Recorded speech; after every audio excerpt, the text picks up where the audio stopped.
বিসমিল্লাহির রহমানির রহিম। সম্মানিত প্রিয় বিনিয়োগকারী ভাই বোনেরা, আসসালামু আলাইকুম। কি চাইলাম আর কি পাইলাম, সেই ব্ল্যাক সানডে আজকেও আমাদেরকে দেখতে হলো শেষ পর্যন্ত। ভেবেছিলাম সপ্তাহের শুরু তফসিলকে কেন্দ্র করে নির্বাচনী হাওয়ায় মার্কেটের একটা ভালো মুভমেন্ট থাকবে।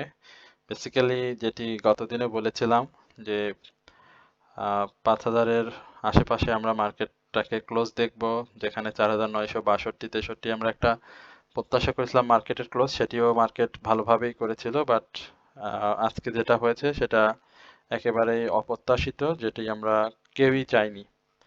সব মিলিয়ে একটা খারাপ পরিস্থিতির মধ্য দিয়ে আমরা আজকে দিনটি পার করেছি।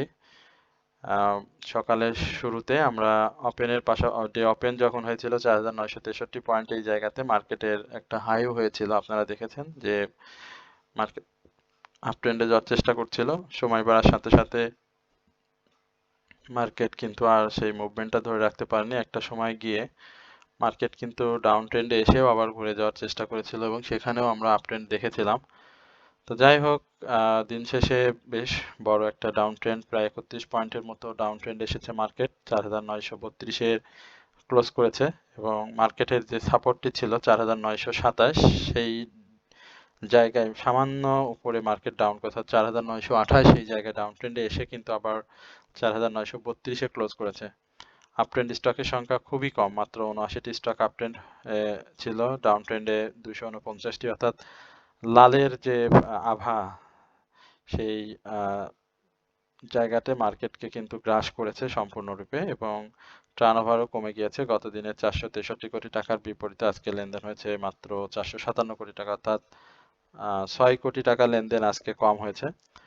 দিনের শুরুতেই আমরা আপট্রেন্ডের যে মুভমেন্ট দেখেছিলাম, সেখানে আমরা আবারও সেই অনারিয়ামের কথায় আসে যে কি ধরনের উপকৃত হয়েছে বিনিয়োগকারীরা, সেটি বলি যে ফেক আপট্রেন্ডে বাই করার জন্য একাধিক মেসেজ হোয়াটসঅ্যাপে চলে আসে যে ভাইয়া বাই করব কিনা। আমরা কিন্তু অবজারভেশন শুরুটা করেছিলাম মার্কেটের যখন ভলিউমটা ছোলো হয়ে গিয়েছিল তখন থেকেই, এবং দিন শেষে আমরা কিন্তু মার্কেটের যেই মুভমেন্ট, সেখানে কিন্তু যে ডাউন ট্রেন্ডের সংখ্যাটি করেছিলাম সেটাই মানে মার্কেট করেছে এবং দিন শেষে ৩১ পয়েন্ট ডাউন ট্রেন্ড হয়েছে। মার্কেটে যখন ঘুরে গিয়ে ডাউন ট্রেন্ড ঘুরে গিয়ে যখন আবারও গ্রিন করে, তখন কিন্তু আবার একটা স্বপ্ন মনের মধ্যে তৈরি হয়েছিল যে মার্কেট হয়তো শেষ বিকালে ঘুরে যাবে। কিন্তু পরবর্তীতে যখন ১১ থেকে ১৫ পয়েন্ট নেগেটিভ করে, তখন কিন্তু একেবারে সম্পূর্ণভাবে আমরা ধরে নিই যে মার্কেট ৩০ পয়েন্টের উপরে আজকে ডাউন ট্রেন্ড করবে এবং সেটা হয়ে গেছে। তো এই জায়গাগুলোতে আসলে সাধারণ বিনিয়োগকারী অনেকেই যারা নতুন মার্কেটে আসেন তারা বুঝতে পারেন না, অনেক ঝোঁকে ঝোঁকে অনেক বাই করে ফেলেন এবং দিন শেষে বেশ ডাউন ট্রেন্ড এর সম্মুখীন হয়ে যান। আমরা আজকে মার্কেটের টপ 10 যেটি রয়েছে, সেখানে আমরা দেখতে পাচ্ছি যে আমাদের কয়েকটি লো পেডেড স্টক মুভমেন্টে রয়েছে। বাট এই মুভমেন্টটা আমার কাছে খুব স্বস্তিদায়ক না এবং খুব আনন্দর না। আমরা যদি বঙ্গজের কথা বলি, বঙ্গজ নিয়ে আপনাদের সাথে একাধিকবার আলোচনা করেছি, ভালো করেছে। আমরা জিকিউ বলপেনকে দেখেছিলাম এবং সর্বশেষ দেখেছি দেশ গার্মেন্টস, আমাদের নিয়মিত আলোচনার স্টক, প্রাইস অ্যাকশন করেছে। বাট এই জায়গাগুলোতে আমাদের স্বস্তির জায়গা না, কারণ আমরা বেশ কিছুদিন ধরেই আপনাদেরকে নিয়মিতভাবেই স্টক নিয়ে আলোচনা করি। সেই জায়গাতে বেশ কিছু স্টকের প্রাইস অ্যাকশন আজকে হয়েছে। ৭৯টি স্টকের মধ্যে আমাদের বেশ কয়েকটি স্টক রয়েছে ছোট ছোট মুভমেন্ট করেছে, বাট সেই জায়গাটাতে আসলে স্বস্তির জায়গা তৈরি হয়নি। সুতরাং আমরা মার্কেট পরিস্থিতি ভালো না হওয়া পর্যন্ত আমাদের চিন্তাটা একটু ভিন্ন রকম হতে হবে, কারণ আপনি যদি অবজারভেশন মার্কেট না রেখে যদি বাই করতে থাকেন, তাহলে আপনার ক্ষতির পরিমাণটা বাড়তে থাকবে। তো সেই জায়গাটাতে আপনারা অবশ্যই একটু সতর্কতা অবলম্বন করবেন। আমরা সেক্টরের কথা বলতে পারি, একেবারে আইটি সেক্টরের আজকে খুব খারাপ অবস্থা ছিল। যতদূর দেখেছি একটি স্টক হয়তো ইকুয়াল ছিল, বাকি সবগুলো ডাউন ট্রেন্ডে ছিল। হ্যাঁ, একটা ইকুয়াল ছিল, ডাউন ট্রেন্ড 10টি, এবং লাইফ সেক্টরের কথা যদি বলি, সেখানে দেখতে পাচ্ছেন 15টি ডাউন ট্রেন্ড।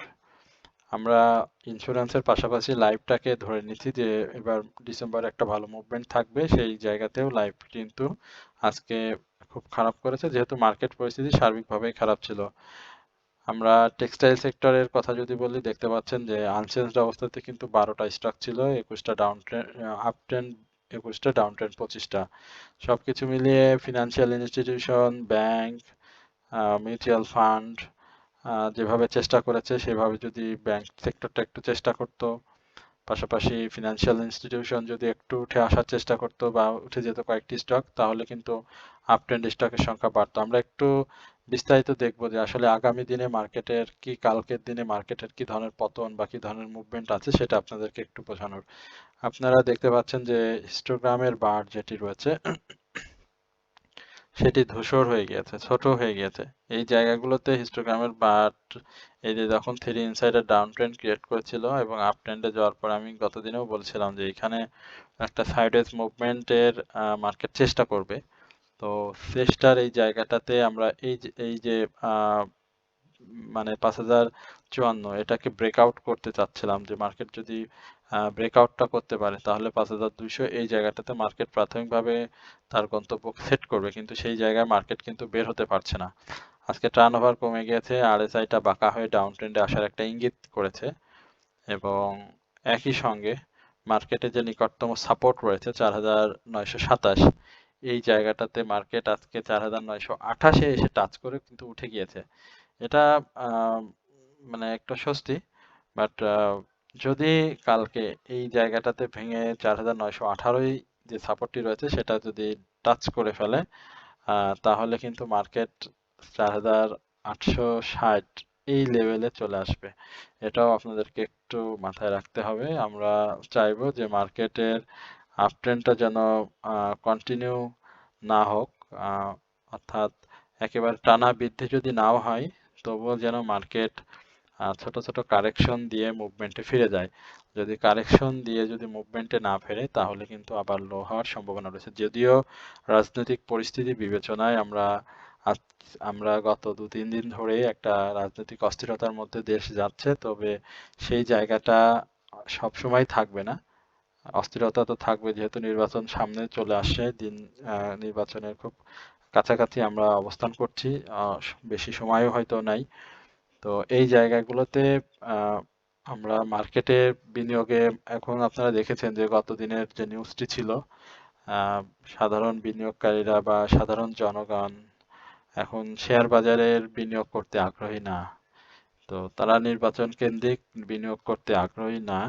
আবার আমরা কিছু মানুষ স্বপ্ন দেখছি নির্বাচনকে কেন্দ্র করে মার্কেট ভালো হবে। তো দুই জায়গাতেই বিনিয়োগকারীদের মধ্যে একটা দ্বিধাদ্বন্দ্বের জায়গা তৈরি হয়েছে।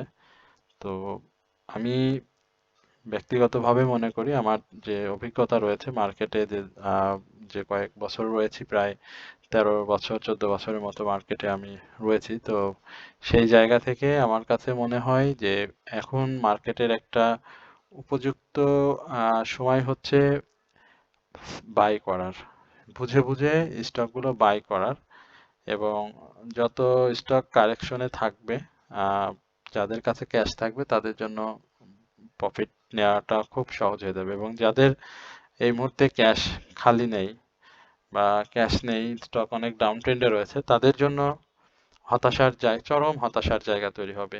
তো নতুন করে যেহেতু বিনিয়োগকারীরা, আস্থার সংকট রয়েছে মার্কেটে, সেহেতু বিনিয়োগকারীরা অবশ্যই মার্কেটে আসতে চাইবে না স্বাভাবিকভাবে। আবার মার্কেটে নিয়ে আসার জন্য আমাদের যে পলিসি মেকাররা রয়েছেন তাদেরও যে খুব বেশি আহ, কোনো বেশি যে আগ্রহী বা বেশি আহ, বিনিয়োগকারীদের মার্কেটে ইনভলভ করার জন্য বিভিন্ন কার্যক্রম গ্রহণ করা, সে ধরনের কোনো কিছুই দেখিনি পূর্বে, যেটা আমরা দেখেছিলাম কিছু কিছু।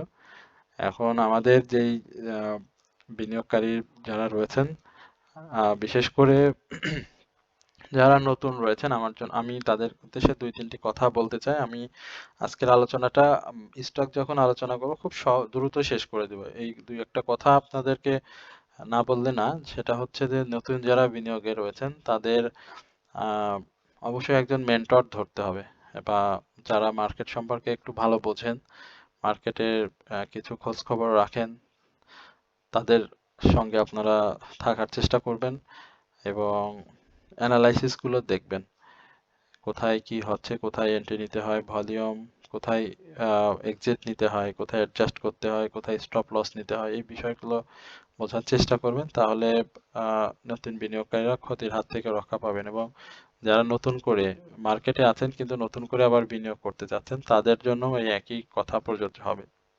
আমি আপনাদেরকে এই জায়গাটাতে গুলোতে বেশি বেশি ফোকাস করার অনুরোধ করব এবং আমার এই চ্যানেলে যারা নিয়মিত দর্শক তাদেরকে বিনীতভাবে অনুরোধ করব যে আমার চ্যানেলটি অবশ্যই আপনারা সাবস্ক্রাইব করবেন, কমেন্টস শেয়ার করবেন এবং আপনাদের যদি কোনো স্টক সম্পর্কে জিজ্ঞাসা থাকে সেটি অবশ্যই আপনারা কমেন্ট সেকশনে লিখে আমাকে জানাবেন। এছাড়াও আমরা সাধারণ বিনিয়োগকারী, আমি নিজেও সাধারণ একজন বিনিয়োগকারী, এছাড়াও যারা আমার সঙ্গে রয়েছেন তারা অবশ্যই সাধারণ এবং যারা নতুন করে আমাদের সাথে অনারিয়ামের মাধ্যমে সংযুক্ত হতে চান, আমাদের সার্ভিসগুলো নিতে চান, তাদেরকে আমি বলবো যে আমার কমেন্ট সেকশনে আমার নাম্বার দেয়া থাকবে হোয়াটসঅ্যাপ, সেখানে আপনারা যোগাযোগ করলে আপনারা বিস্তারিত জানতে পারবেন। আমরা খুব সামান্য পরিমাণের অনারিয়ামের মাধ্যমে আপনাদেরকে 3টি স্টক সম্বলিত একটি ওয়াচলিস্ট সরবরাহ করছি এবং 3টি স্টকের মার্কেট পরিস্থিতি বিবেচনায় আপনারা ইনশাল্লাহ প্রফিট করার সুযোগ পেয়ে যাচ্ছেন এবং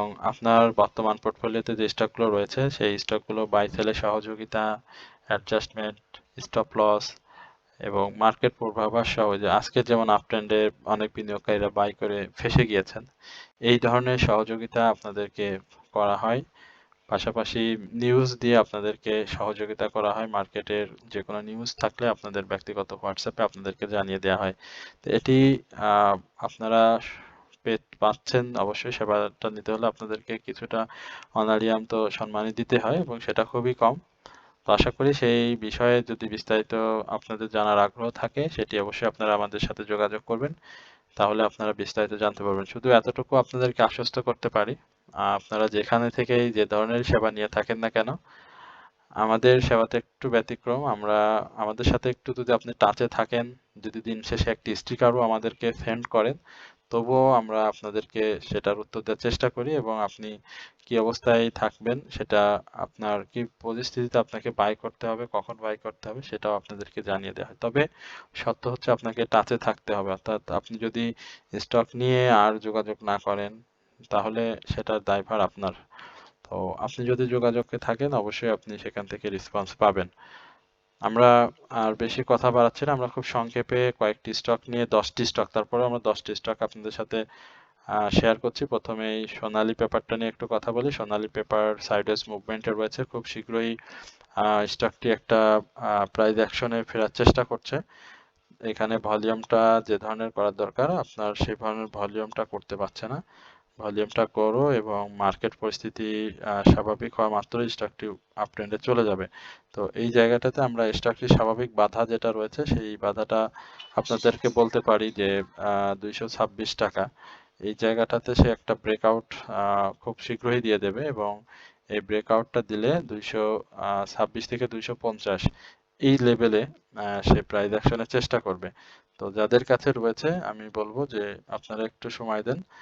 সোনালী পেপার যেহেতু 40% ক্যাশ ডিভিডেন্ড দিয়েছে এবং ফার্স্ট কোয়ার্টার ইপিএসটাও ভালো এসেছে, পি রেশিও সন্তোষজনক, ন্যাব যথেষ্ট পরিমাণে ভালো, আশা করা যায় ইনস্টিটিউট হোল্ডিং যেভাবে রয়েছে এবং পাবলিকের হাতে যে শেয়ারগুলো রয়েছে সেই জায়গাতে 226 থেকে 228, যেটি সাধারণত আমরা একটা বাধা দেখছি, সেটাকে সাকসেসফুল ব্রেকআউট করলে 234-এ যে জায়গাতে বাধা প্রাপ্ত হওয়ার সম্ভাবনা আছে সেটাকে সে হয়তো গুণাতেই ধরবে না, সেখান থেকে সে সরাসরি 250-এ হিট করার চেষ্টা করবে। সুতরাং এই স্টকটি নিয়ে আপনারা চিন্তা করতে পারেন। স্টকটি এই মুহূর্তে বাই সিগন্যালে রয়েছে বাট সেটিও ধূসর হয়ে আসছে, যার কারণে যে বললাম যে অবশ্যই ক্যান্ডেলের অবস্থা এবং মার্কেট পরিস্থিতি বিবেচনা আপনাকে রাখতে হবে। এরপরে আমরা রূপালী লাইফ নিয়ে একটু কথা বলবো। রূপালী লাইফের এই জায়গাগুলোতে একটু দেখতে পাচ্ছি যে মুভমেন্টে একটু স্লো হয়ে গিয়েছে, যেহেতু এটা বড় কারেকশন দিয়েছে।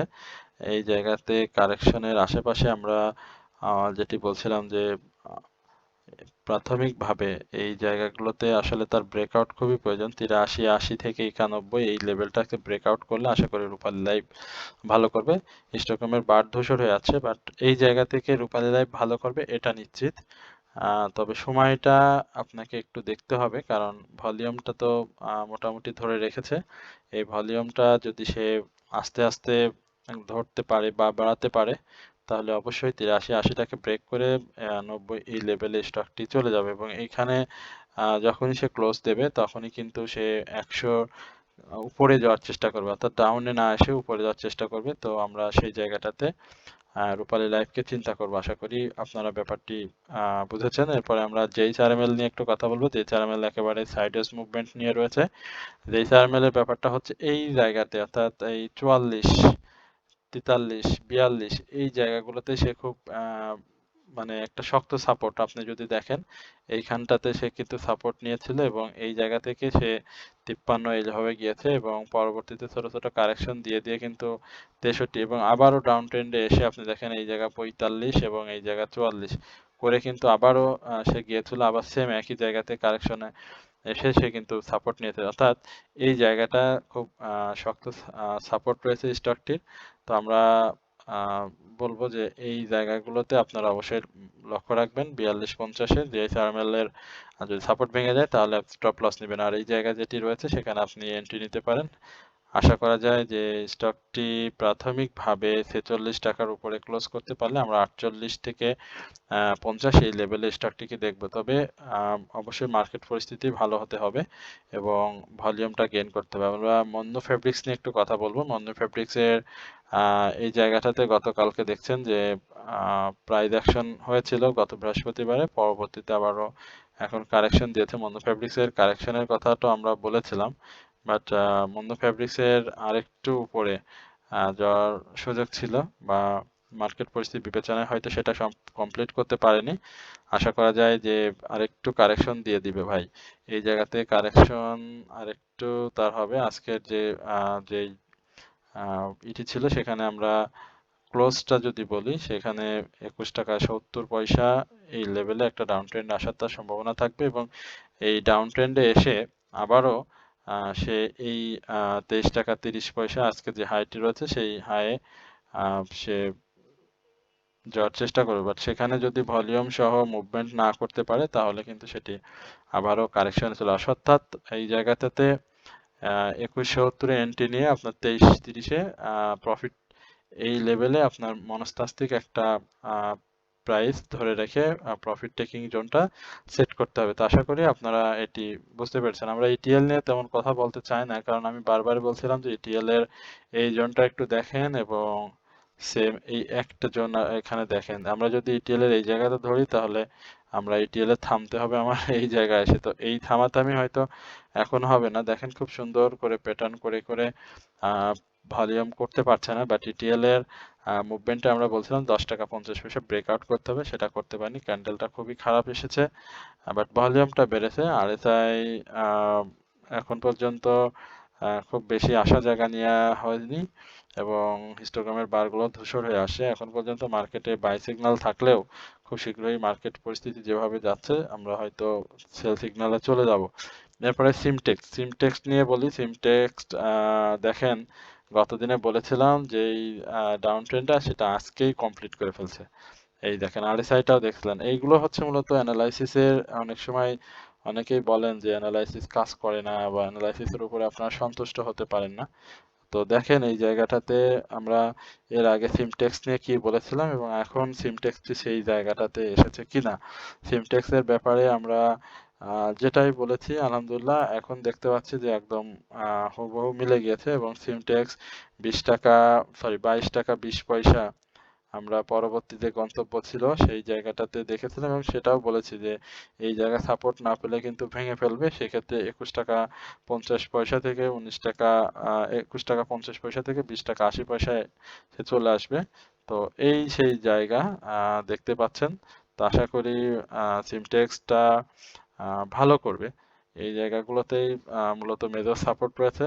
আমি বলবো যে বিনিয়োগকারী যারা রয়েছেন 20 টাকা 40 পয়সা 21 টাকা 40 পয়সায়, এবং আজকে যারা প্রফিট নিয়েছেন এই গ্যাপটাতে আপনাদের ডাউন ট্রেন্ড এবং আপ ট্রেন্ডটাকে সেট করে নিতে হবে যদি আপনি কত টাকায় প্রফিট চাচ্ছেন। এই জায়গায় ডাউন ট্রেন্ডটা যদি ভেঙে যায় 21 টাকা 40 পয়সা আপনি বের হয়ে আসতে পারেন, সমস্যা নেই। আবার 21 টাকা 40 পয়সায় বের হয়ে এসে আপনি নতুন করে যদি এন্ট্রি খোঁজেন তাহলে 19 টাকা 80 পয়সা বা 19 টাকা 80 পয়সায় আমি বলবো, সেক্ষেত্রে আপনি এন্ট্রি নিলে আবারও 21 টাকা 40 পয়সা থেকে 22 টাকা 40 পয়সায় আপনি সেই যে লসটা দিলেন সেটি বের হওয়ার সুযোগ থাকবে। তো আশা করি মার্কেটের পরিস্থিতি যেরকম আছে এখন পর্যন্ত, এটাও যদি মাঝে মাঝে কারেকশন শেষ করে যদি মুভমেন্টে যায় তাহলে অবশ্যই ইটিএল সিমটেক্স থেকে আপনি প্রফিটটা পাবেন। তবে অবশ্যই ভলিউমটা দেখবেন, এখানে ধূসর হয়ে আসছে এই জায়গাগুলোতে আসলে এখন সময় প্রাইসটাকে একটু আপারে নিয়ে যাওয়ার। তো আশা করছি যে আগামী 2-1 বেলার মধ্যে আমরা হয়তো সিমটেক্সের একটা মুভমেন্ট দেখতে পাবো। এরপরে আমরা বিডি থাই নিয়ে একটু কথা বলি। বিডি থাইয়ের কি অবস্থা? বিডি থাই ফুড আজকে 16 কলা পূর্ণ করেছে এবং বিডি থাইয়ের কারেকশন জোনটা কিন্তু শেষ হয়নি। আপনি যদি মনে করেন যে আজকে যে কারেকশন দিয়েছে আর হয়তো বিডি থাই কারেকশন শেষ আর হবে না, ব্যাপারটা কিন্তু একেবারেই ভুল হবে। এবং বিডি থাইয়ের যে ধরনের মুভমেন্ট ছিল এবং মার্কেট আমি মনে করি যে 14 টাকার আশেপাশে প্রাইসটা চলে আসবে এবং আজকে যে কারেকশনটা হয়েছে সেখানে তার আরএসআইটা দেখতে পাচ্ছেন ডাউন এসেছে। তবে মুভমেন্টটা থাকবে একেবারে যে মুভমেন্ট এখান থেকে একেবারে সরাসরি ডাউনে চলে আসবে এমনটা না, মুভমেন্টটা ধরে রাখবে কিছু কিছু গ্রিন দিয়ে। তবে সেই জায়গাগুলোতে ভলিউমটা যদি ছেড়ে দেয় তাহলে আপনার জন্য বা যারা বিনিয়োগের রয়েছেন তাদের জন্য একটু খারাপ হয়ে যাবে। তো আমরা দেখবো যে যেন সে ভলিউমটা না ছাড়ে, আর ভলিউমটা ছেড়ে দিলে আমরাও তাকে ছেড়ে দেব। তো এই জায়গাতে 14 টাকা 20 পয়সা থেকে শুরু করে 14 টাকা 90 পয়সা এই লেভেলে প্রাথমিক আরো একটি ডাউন ট্রেন্ড আমরা দেখবো, দেন তারপরে আমরা এই বিডি থাই নিয়ে চিন্তা করবো এন্ট্রি নেওয়া যায় কিনা। অবশ্যই এটা মাথায় রাখবেন, বিডি থাইয়ের কিন্তু ভালো একটা প্রাইস অ্যাকশন হয়ে গেছে, এখন আবার কিছু কারেকশন দরকার। এরপর আমরা স্যালভো কেমিক্যাল নিয়ে একটু কথা বলবো। স্যালভো দেখতে পাচ্ছেন যে আজকে আপ ট্রেন্ডে যেয়েছিল কিন্তু তার মুভমেন্ট ধরে রাখতে পারেনি।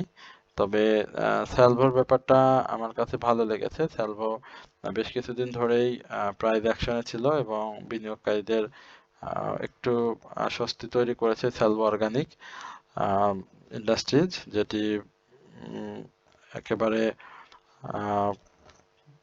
মানে বিনিয়োগকারীদেরকে 25 টাকা থেকে একটা মুভমেন্ট দিয়ে 32 টাকা বা 31 টাকা 50 পয়সা এই লেভেলে নিয়ে এসেছিল এবং সেখান থেকে একটু কারেকশন করে আবারও 28 টাকা থেকে 31 টাকা 40 পয়সায় নিয়ে এসেছে এবং এই জায়গাটাতে আসলে একটা ব্রেকআউট খুবই দরকার 32 টাকা 40 পয়সা। সেটা কিন্তু আজকে হয়নি, বাট 32 টাকা 30 পয়সা এই লেভেলে গিয়েছিল। এই জায়গা থেকে আমার মনে হয় যে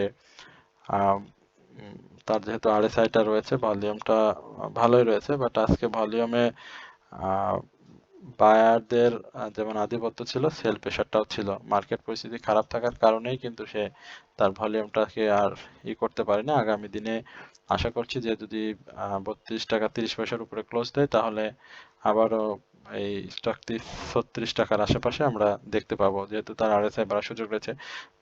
আলোচনা ছোট করতে গিয়েও বড় হয়ে যাচ্ছে আসলে। এত স্টক নিয়ে কথা বললে আসলে খুব থ্রি ইনসাইডের ডাউন ট্রেন্ড ক্রিয়েট করেছে। 24 টাকা 20 পয়সা থেকে 24 টাকা 50 পয়সাটা ভালো একটা সাপোর্ট ছিল, সেই সাপোর্টটাতে অবস্থান করছে। এটা যদি ভেঙে ফেলে তাহলে ডাউন ট্রেন্ড হয়ে যাবে 23 টাকা 90 পয়সা এই লেভেলে।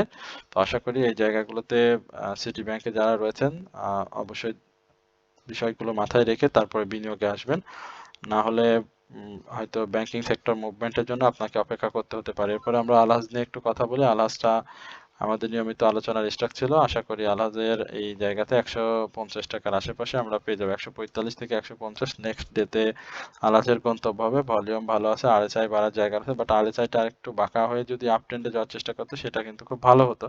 কিন্তু শক্তি শক্তি নিয়ে একেবারে ধাপ করে বেড়ে যাওয়া সেই জায়গাটাতে আলহাজটা একটু দুর্বল রয়েছে। তো আশা করি যে এটি খুব শীঘ্রই 150-এর এই ব্যারিয়ারে টাচ করবে এবং সেটা ব্যাক মানে ব্রেক করলে খুব স্পষ্ট, মানে একেবারে, মানে কি বলবো, যে ফাঁকা স্পেস পেয়ে যাবে 160 থেকে 170, মানে 150 থেকে 70 এই জায়গাটা। তো আলাসটা আপনারা অবশ্যই নজরে রাখবেন। স্টকহোমের বারটাও বড় হয়েছে, ভলিউমটা খুব চমৎকার ইনক্রিজ করেছে।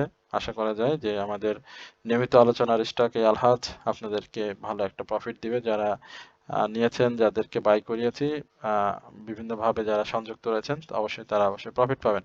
তো প্রিয় বিনিয়োগকারী ভাই বোনেরা, আজকের আলোচনাটা আপনারা অবশ্যই ধৈর্য সহকারে শুনবেন, চ্যানেলটি সাবস্ক্রাইব করবেন, এবং অনারিয়ামের ব্যাপারে যারা আমার সাথে কথা বলতে চান, অবশ্যই আমাদের কমেন্ট সেকশনে হোয়াটসঅ্যাপে নাম্বার দেওয়া থাকবে, সেখান থেকে নাম্বার নিয়ে যোগাযোগ করবেন। তো সকলে ভালো থাকবেন, সুস্থ থাকবেন, এই প্রত্যাশায় আজকের আলোচনা এখানে শেষ করছি। আসসালামু আলাইকুম ওয়া রাহমাতুল্লাহি ওয়া বারাকাতুহু।